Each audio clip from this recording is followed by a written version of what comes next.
Hello guys, good evening and welcome back to my channel. And for today's video, magpa-product review naman tayo about lavalier microphone or yung lapel, which is ginagamit ng mga small YouTuber.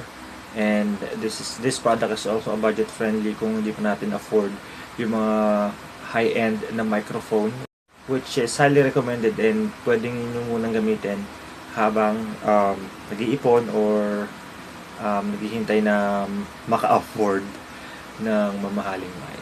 Okay? So kung interesado kang malaman, just keep on watching.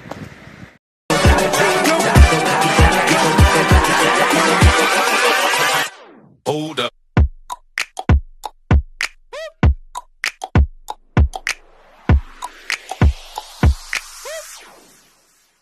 So nag-check kasi ako sa FB Market kung mas mura ba doon, and I actually bought this lavalier microphone, which is tawag na is lapel kung tawagin. Okay, so I bought this for 120 pesos without shipping na yun kasi meet up siya by the seller, so wala nang winner. I'm not sure lang kung mas mura siya sa Lazada or Shopee, but pwede naman na siguro to. So once you open the box, okay, right, so ganito yung ganito itsura ng mic, and it has a 3.5mm port pa tawag dito. Okay, so this is perfect for Android phone based dun sa description. I'm not sure lang kung anong klaseng lapel ang comfortable or compatible sa iOS or iPhone. Alright, and then turo ko naman sa inyo and ita-testing natin kung maganda ba ang quality ng lapel na to.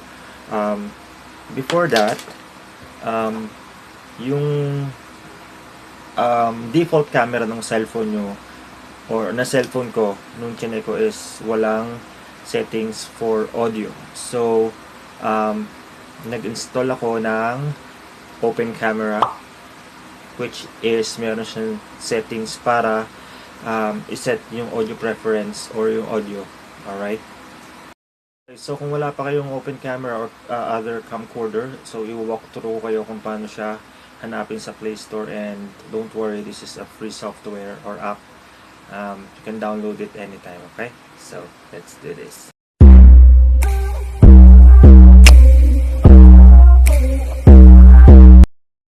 From your home screen, punta lang kayo sa Play Store,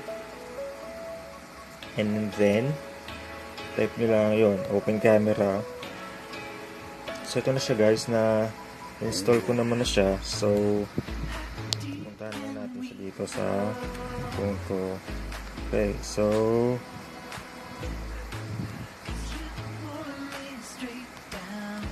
alright, so ito na siya, yung camera. Okay, so in order for us to set up or check yung settings sa open camera, of course kailangan mo siyang i-click. Okay, so nakaharap na siya sa akin. Make sure lang na naka video mode siya. So itong nasa gitna, so click nyo itong cogwheel icon on the upper right. Ayan, so scroll nyo lang, so pupunta na kayo sa video settings.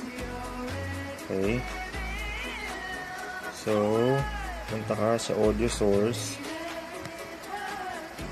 then maraming options na makikita dyan, so make sure lang na pipiliin mo external mic if present. Okay, of course kapag walang external mic to, yung internal mic ang gumagana, so make sure lang na naka-plug yung microphone nyo.